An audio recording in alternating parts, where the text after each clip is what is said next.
Good morning, everybody. I'm Jeff, and I'm the camp cook. Today, I'm here to tell you a little bit about myself, what I am and what I'm not.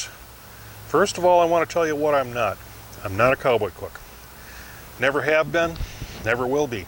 We'll leave that up to Kent Rollins. He's a good cook, does a fantastic job. Hats off to him, but I'm not a cowboy cook. The reason why they call me the camp cook is because all my life, just about, whenever we went camping, I was designated the cook. Whenever there was hunting groups, I was the cook. I cooked for everything. I worked for Bible camps. I cooked in Bible camps. That's for youth. I would cook all summer long. Cook meals for anywhere from 100 kids up to 300 kids.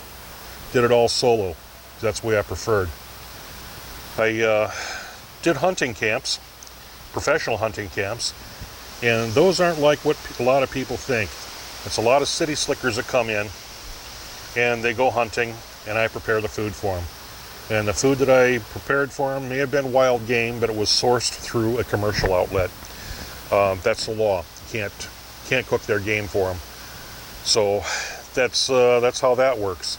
I've been doing it for years. I got into it when I got out of the Marine Corps. I'm slightly broken from the Marine Corps. I have problems, and I can't be around big groups of people. One or two people, no problem. I'm not a violent person. I'm a fun-loving person. I tense up, so I'm a horrible restaurant cook. You cannot get me to cook on a line. I goof everything up. I'm more of a banquet cook. I always excelled in banquet cooking, excelled in the pastries, because I didn't have to deal with the pressure of the line.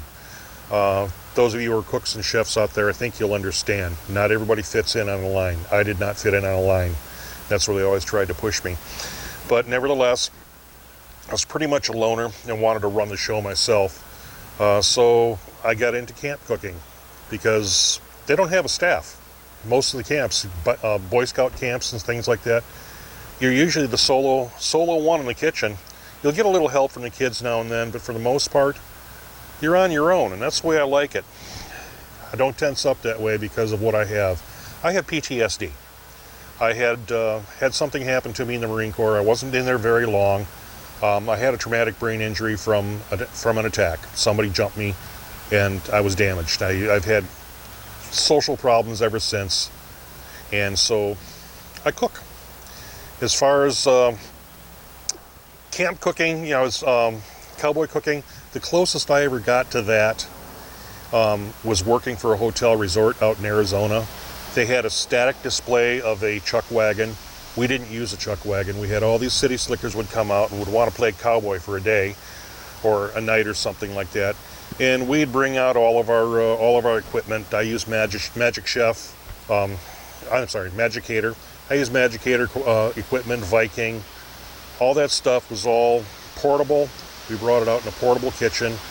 It's the one time that we were not required to wear our chef's whites working for the company. We could dress up as cowboys, and that's about as close as I came to being a cowboy cook. It was all make-believe for these people.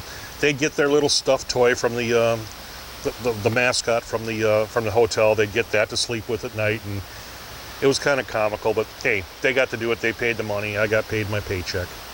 So, and I cooked, and it was fun. It was fun, but that's as close as I've come to cowboy cooking.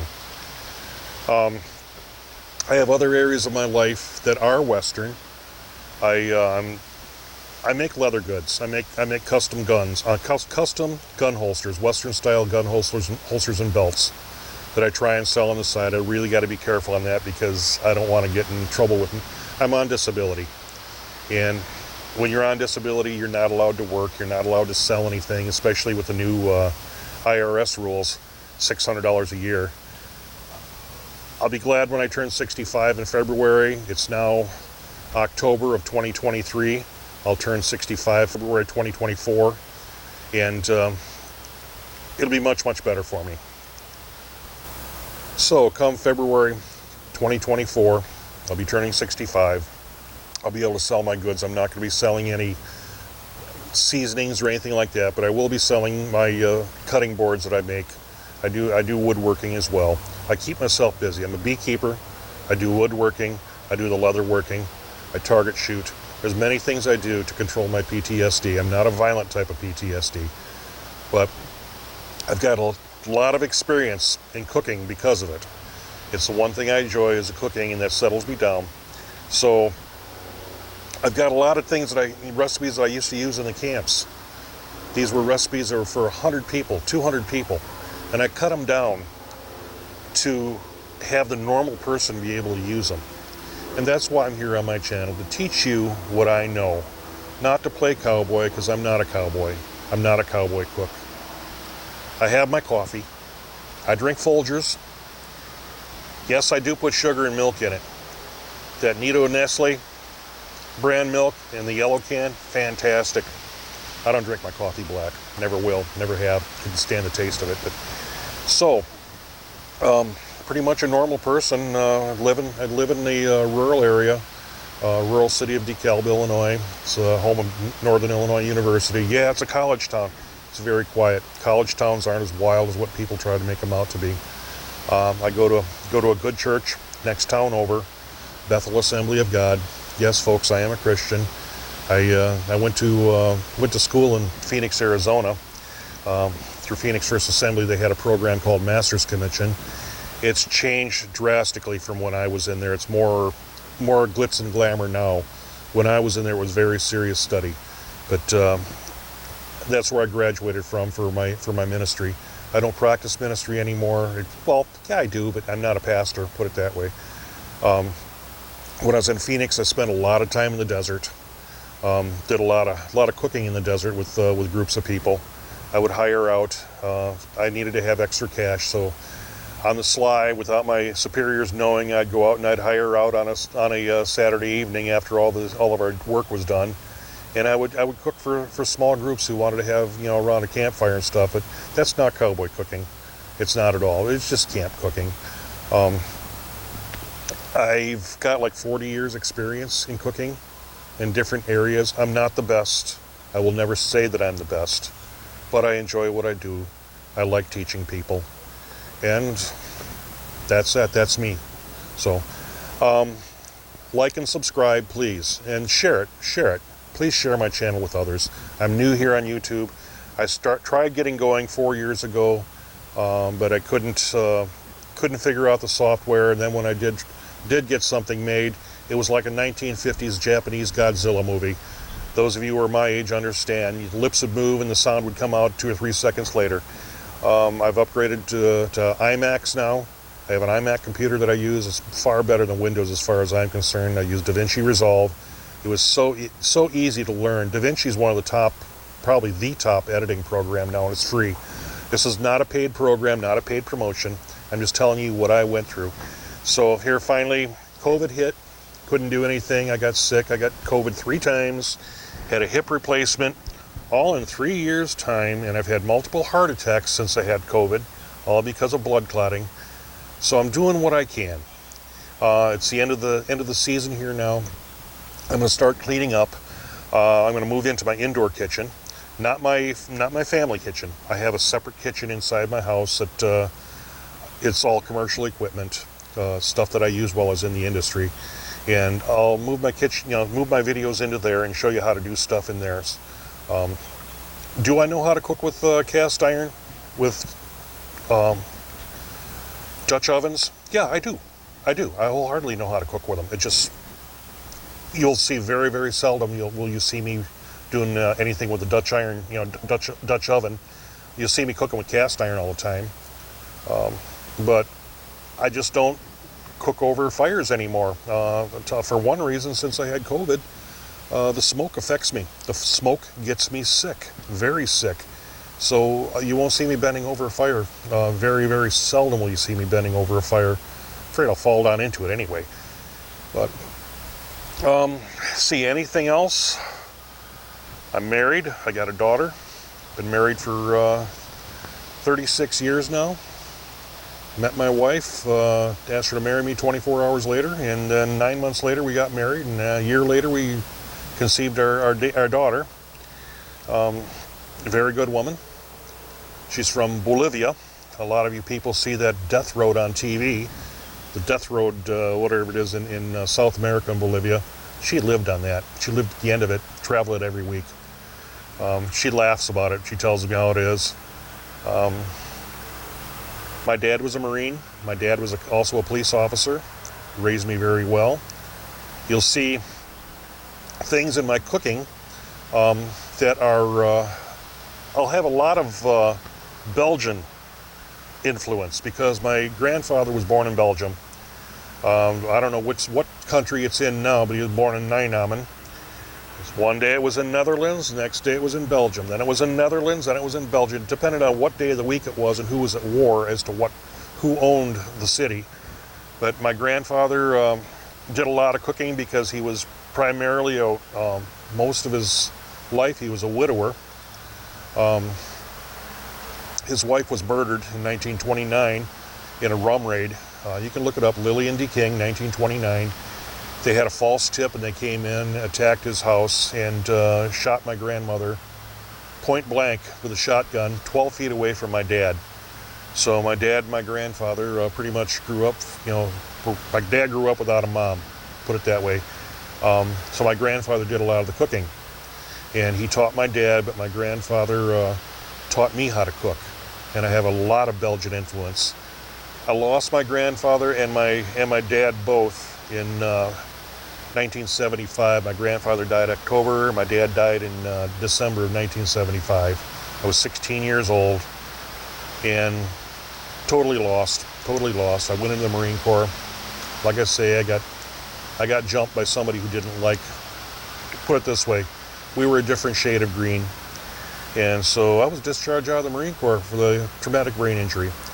But because of my dad and my grandfather, I've had a lot of good things put into my life, as well as with my mom. My mom was a great person. She did everything she could for us kids. We didn't have a lot of money. People thought the police officers made a lot of money. They did not. See, we were living in poverty most of the time. Firemen made 3 times as much as the police officers did. So my mom would take things and she would take whatever she had and make a fantastic meal for us. And my all-time favorite, we'd be outside working on motorcycles. Yeah, that's another thing, Harleys. I have my dad's 1948 Harley that he bought new. Anyway, we won't go into that. So we'd be out working on motorcycles and Mom would make this fantastic roast beef. You think Culver's is good? Try my mom's. Fantastic. So we'd come out, she'd come outside while working on motorcycles. We'd have greasy hands, just covered with grease. She'd hand us roast beef, cold roast beef, on toast with butter and ketchup. I just had that this morning. That's how much it's been in my life. That's my comfort food. But she did so much. She hated fish all of her life, and we didn't know that, but she would always fix us fish. And my brother would like to say all we ate was fish sticks. No, we had a lot of halibut, we had cod, we had fish cooked in all different ways. It was delicious. Absolutely delicious. She was a good mom. She's 102 years old. She's still living at this point. She'll be gone pretty soon. Praise God. She's been a good mother. Some people say, how can you say that? She's 102. She's tired. She's ready to go home to the Lord. She knows the Lord. She accepted Christ into her heart as her Lord and Savior, as I have. And I know we're just waiting for that time to come so she can be at comfort. She had a stroke a few years ago, about 2-3 years ago, just after we bought our house here. And she's been a different person ever since. She's basically not there. I don't want to say a vegetable, but yeah, she's pretty close to it. So, but my parents had a lot of influence on the way I cook and everything. I like comfort foods.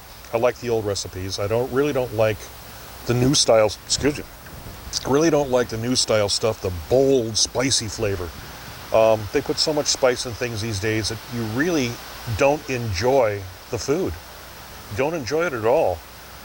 I've worked in quite a few steakhouses, and sorry, but their steaks were too powerful, on the spices. Yeah, I put ketchup on my steak. Sorry, Jason. The more subtle flavors, salt and pepper and garlic is really all you need on a steak. You don't need all this other fancy stuff. But So I revert to cooking the old home style stuff. And a lot of the stuff that I cooked in the Bible camps and the Boy Scout camps and stuff like that, they like to have their own menus, but I would go to the more home stuff. Kids get tired of mac and cheese and grilled cheese sandwiches. They really do. I mean, they love mac and cheese, but I like to add other things into the mac and cheese. I still do turkey noodle casserole, the old-fashioned way, and I'll have that out here too. But I use old recipes. I don't like the new recipes. I don't own too many cookbooks. I had a bunch of them. I ended up throwing them all away because I found out that a lot of these people write these recipes down and they're never tested.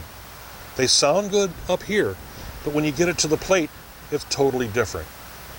You really have to be on your toes when you're following a recipe in a cookbook. Most of them are not. If you get one from America's Test Kitchen, not promoted, unpaid. If you get a cookbook from America's Test Kitchen, you're pretty darn sure that you're going to have a good recipe. There are some books that I follow. I have a King Arthur cookbook. I have another student's cookbook that was from the American Culinary Institute, a pastry chef's book that I've had for years. Yeah, all of us refer back to cookbooks. But yeah, those cookbooks you can trust, but for the most part, most all of them, there's something they're not right. You'll have, it's off and on. Some of them will be right, and some of them will be wrong. So, one thing I followed is church cookbooks. Old recipes and church cookbooks. Those people, they put down what they do. And they taste good. You go to these church functions where they have a potluck and stuff, and they're pretty proud of what they bring. And they don't want to be having somebody make their stuff and have it not turn out because it's a reflection on them. These old women, they're pretty proud of what they do in these churches, and their church cookbooks are pretty good. So, I'm starting to ramble on now, but I think you understand who I am now, where I come from. Just a soul. I like to work by myself. I've worked in commercial kitchens and camps. Now, I don't do the tent deal. I don't do the open pit fire deal. I worked in regular commercial kitchens in camps. So be it these small rooms or whatever, they had commercial equipment. They always had stoves, always had mixers, things like that. Sometimes I had to improvise. I guess what I'm trying to say is I'm not a cowboy cook. Everybody asks me if I'm a cowboy cook. No, I'm not a cowboy cook. I do brew my coffee in not a percolator. I take the percolator out. I do make it camp style, but I don't call it cowboy coffee because I'm not a cowboy. But I do just pour my coffee directly into the boiling water and boil it for 5 minutes, put some cold water in, let it settle, and I have my cup of coffee. I use Folgers or Maxwell House. Sometimes I revert to the instant coffee.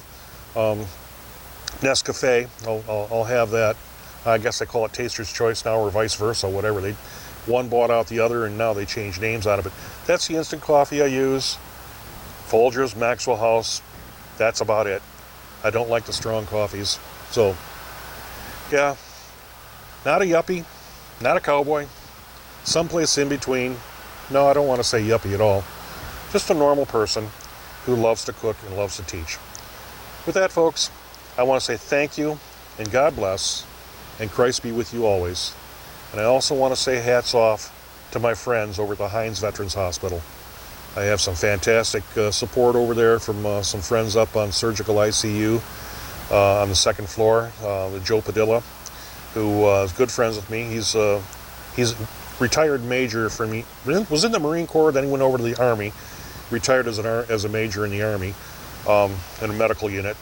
And then there's Debbie, she's always supportive. And then there's John, who's retired, who lives in the same town that I live in here, DeKalb, Illinois. John, if you're listening, God bless, brother. Thank you for all your support. But I want to say thank you to my friends at the VA. Most of us veterans are broken, especially Marines, and it's nothing to joke about. We joke about it. We joke about eating the crayons and stuff like that, but yeah, life is what it is, and we just cope with it. So God bless, thank you, and take care.